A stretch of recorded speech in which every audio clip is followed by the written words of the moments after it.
resistentes a antibióticos. Esta é a consequência. Há motivos econômicos para o fazer, e pode ser isso que o público queira. Mas eles também têm que sofrer as consequências, pois os antibióticos talvez não sejam mais úteis no tratamento de doenças daqui a algum tempo, no futuro próximo. O laboratório mandou o laudo da segunda amostra. A bactéria demonstra ser muito resistente ao antibiótico que ele estava tomando. Além de ser resistente àquele antibiótico, na verdade, ela é resistente a 2 outros que poderíamos usar. Felizmente, ainda há outro. É um antibiótico chamado vancomicina. Já está preparado? A vancomicina é considerada um antibiótico de último recurso. É muito potente, é cara e pode ser tóxica. Elia vai ter que receber esse remédio por via intravenosa e precisará manter a dose por 5 semanas, mesmo depois que for para casa. Isso é uma mudança drástica em relação às infecções de pneumococos do passado, quando uma colher de chá de um remédio cor-de-rosa 2 vezes ao dia resolvia tudo. Há uma grande preocupação quanto à disponibilidade de alguns antibióticos para tratar alguns organismos resistentes. Hoje em dia, alguns problemas só podem ser resolvidos por um único antibiótico. Então, existe o temor de que, se houver o desenvolvimento de resistência a este antibiótico, teremos um grande problema em nossas mãos. O Staphylococcus aureus é a maior causa de infecções hospitalares. Nos últimos anos, o número crescente de cepas resistentes tem gerado alarme. Muitas das cepas de Staphylococcus aureus em hospitais são resistentes a tudo, exceto a vancomicina. Então, se essas cepas se tornarem resistentes à vancomicina, pode haver o desenvolvimento de novas cepas de bactérias muito comuns e resistentes para as quais não haverá tratamento. Isso é um temor. Nos anos 90, as alas dos nossos hospitais pareciam com as alas dos anos 30, a era que antecedeu os antibióticos. Tínhamos pessoas morrendo de doenças como febre tifoide, tuberculose, difteria e pneumonia. E, na verdade, não tínhamos muito a dar a elas sob forma de terapia. No Colorado, o sol brilha praticamente o ano todo. Aconteceu. No hospital de Tóquio, um paciente desenvolveu uma infecção estafilocócica resistente à vancomicina. Se a cepa viajar para os Estados Unidos, como ocorreu no passado com cepas resistentes, os médicos terão pouquíssimas opções. Um dos fatores que levaram ao aumento global da resistência por parte das bactérias é o fato de termos populações de pessoas que se deslocam muito. Há viagens internacionais nas quais se pode literalmente pegar um organismo resistente e o transportar de um continente a outro em menos de um dia. Então, esse é um grande problema em âmbito mundial. Não existe tratamento para algumas cepas resistentes de algumas doenças que são potencialmente mortais. Em 94, uma mulher coreana voou de Baltimore para Chicago e Honolulu. Ela não sabia que era portadora de um caso ativo de tuberculose resistente a diversas drogas. Em virtude da doença, a mulher morreu 1 mês depois. Os passageiros que estiveram nos mesmos voos que ela foram examinados. 15 apresentaram resultado positivo para a tuberculose. Essas pessoas poderão ou não desenvolver uma tuberculose ativa. Se aprendemos alguma coisa nos últimos 50 anos da era do antibiótico, é que esta corrida vai continuar. Ela poderá se acelerar, porque no futuro teremos novos antibióticos, além de novos tipos de antibióticos. Mas acho que seremos ingênuos se pensarmos que este processo irá parar simplesmente porque desenvolvemos uma nova categoria de antibióticos ativos contra um micro-organismo que atualmente é resistente. Acredito que não irá parar. Com a vancomicina, temos que nos preocupar com coisas como a toxicidade renal e os ouvidos. E este é o grande problema com os organismos que oferecem resistência. Temos um longo caminho à frente. Ele irá para casa tomando antibióticos intravenosos. Profissionalmente, temos pouquíssimas opções a oferecer a ele. Ei, você nem parou para dizer oi. Ele está pronto para voltar para casa. Um enfermeiro o visitará em casa para iniciar a medicação intravenosa. Ele será monitorado de perto para terem certeza de que o antibiótico não está causando problemas aos rins. 6 semanas depois, a infecção de Elia finalmente se foi.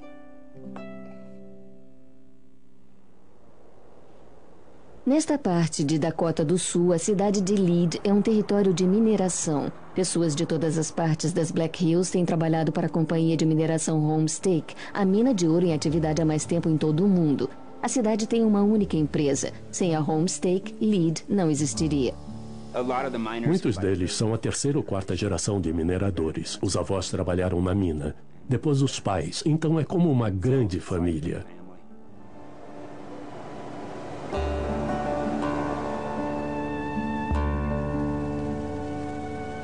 Dê uma olhada nesta mesa aqui. É só uma garimpadeira de ouro automática. Ela faz a mesma coisa que o pessoal fazia antigamente no riacho, só que é muito mais eficiente, trabalha muito mais rápido e recolhe mais material. Vê aquela faixa dourada descendo daquela mesa? Aquilo é ouro. Mas aquela faixa é apenas metade do ouro desta pepita. Para extrair o restante, a pedra vai para tanques enormes de cianeto.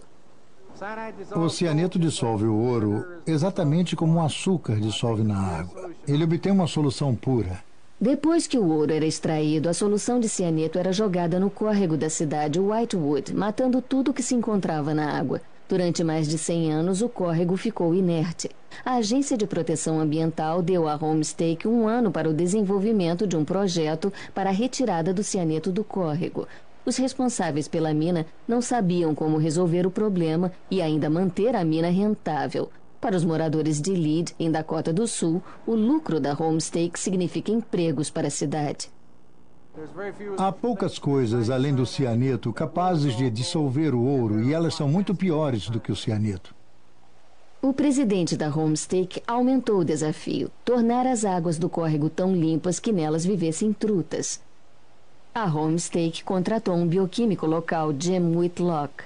Whitlock e sua equipe resolveram usar seus conhecimentos de microbiologia para experimentar algo novo. Começamos com o conhecimento simples de que as bactérias toleram o cianeto e sabíamos que algumas bactérias toleram mais cianeto do que outras. Na verdade, essa é uma forma padrão usada por microbiólogos para identificar bactérias, tomando por base a quantidade de cianeto que toleram. Pesquisamos mais a fundo e descobrimos que elas dividem a molécula de cianeto em 2 partes para usá-la como alimento. Essa foi a única coisa que descobrimos que poderia funcionar. Então, era uma oportunidade única e tinha que funcionar. Essa era a parte que assustava um pouco. Funcionou. Atualmente, toda a água da mina subterrânea é filtrada através destes tanques. Cada um contém cerca de 9.000 quilos de bactérias pseudomonas afixadas a discos plásticos. As bactérias gostam de se prender a coisas e têm uma pequena cauda que usam para propelir a si mesmas na água. Elas descartam a cauda e secretam uma camada de muco. É assim que elas aderem ao disco plástico. Este disco gira lentamente, cerca de meia rotação por minuto, parcialmente submerso no tanque de água, com as bactérias presas a ele. Então elas estão dentro d'água e estão novamente fora d'água, e depois estão dentro d'água.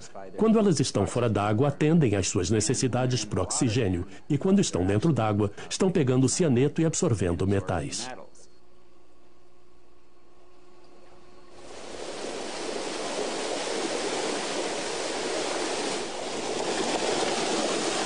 Diariamente, 15 milhões de litros de água limpa jorram da usina de tratamento para o córrego Whitewood.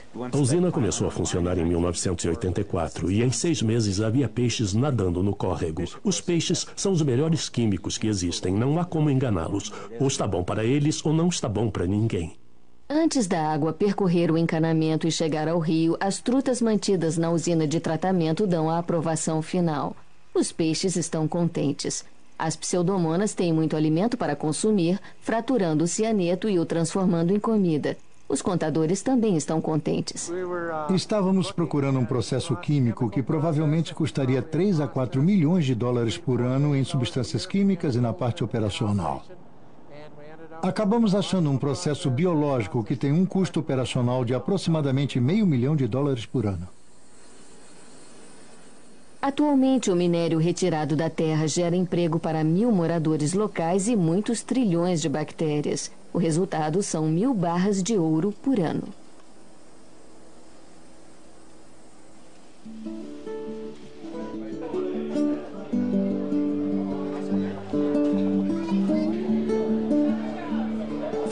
Para mim, voltar ao lugar onde cresci e fazer parte da equipe que limpou a região e transformou completamente uma área foi muito compensador.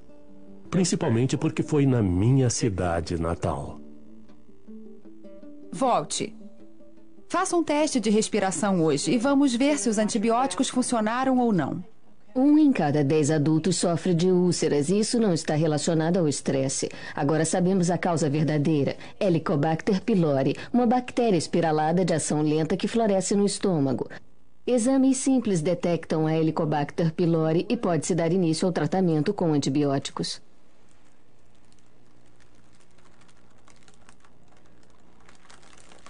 Muito bem. Temos a sua primeira amostra. É uma descoberta incrível. Conseguimos avançar tanto com relação à úlcera porque por muito tempo se pensava que a pessoa tinha que se ver livre de ácido. Então a cirurgia retirava o ácido, parte do estômago que o produz, e também retirava aquela área onde a úlcera se forma primeiro. Mas agora sabemos que é apenas uma doença bacteriana. É só tomar uma dose de antibióticos de 7 dias ou de 10 dias e acabou. É fantástico. Se for provado que ao menos uma destas doenças é causada por bactérias e deixar de ser incurável, ou se a cura for muito radical e inaceitável para muitos pacientes e ela puder ser retirada daquela lista e colocada na lista das doenças que podem ser curadas com antibióticos, isso seria uma grande contribuição. Este é o Instituto de Pesquisa de Genoma, o TIGR. Aqui eles pegam uma cópia heliográfica genética de uma bactéria, o seu DNA, e o dividem em pedaços que são ordenados por um supercomputador. Se o DNA completo é o livro que descreve uma bactéria, os genes são as páginas. Os computadores colocam as páginas na ordem certa. Quando a cópia heliográfica genética dos micro-organismos estiver completa, as funções dos genes serão estudadas.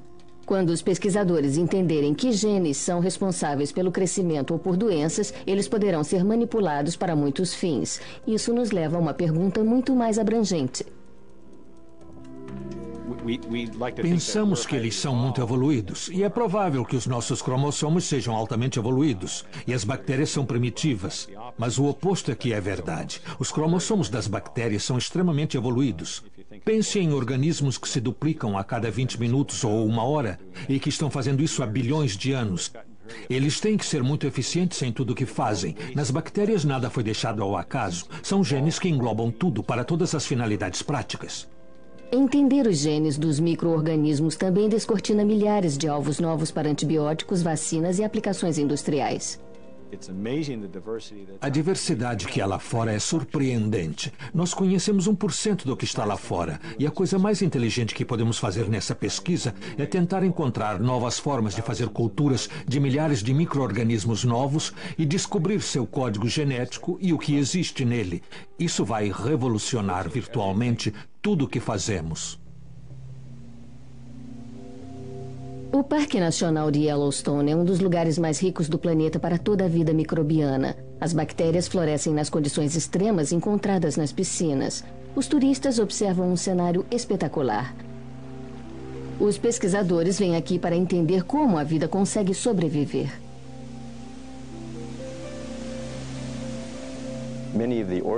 Os organismos que vivem nesses lagos precisam comer, por isso são chamados de heterotróficos. Eles têm que consumir o que existe em seu meio ambiente. Para que um micróbio consuma algo em seu ambiente, ele precisa fabricar uma enzima que consiga romper aquele item específico. Se virmos um pedaço de madeira neste charco quente e o tirarmos de lá, e se a parte externa do pedaço de madeira estiver manchada de branco, podemos perguntar como isso aconteceu. Quando observamos os micróbios relacionados àquela madeira, os estudos mostraram como esses micróbios têm aquela capacidade. Para isso, clonamos os genes desses organismos que codificam aquele tipo específico de enzimas. Descobrimos que, na verdade, eles se adaptaram para romper fibras de madeira nessas condições extremas. Clonando os genes que produzem as enzimas de branqueamento, eles podem produzi-los em quantidade. Isso significa que as empresas de papel podem usar enzimas bacterianas para branquear papel, diminuindo a necessidade de uso de cloro. É bom para o meio ambiente e é um grande negócio. A produção de enzimas é uma indústria de 11 bilhões de dólares por ano. A maioria dos antibióticos vem de bactérias que vivem no solo. Enquanto a busca por novos antibióticos continua, os cientistas estão aprendendo que sabemos muito pouco sobre a vida microbiana abaixo dos nossos pés.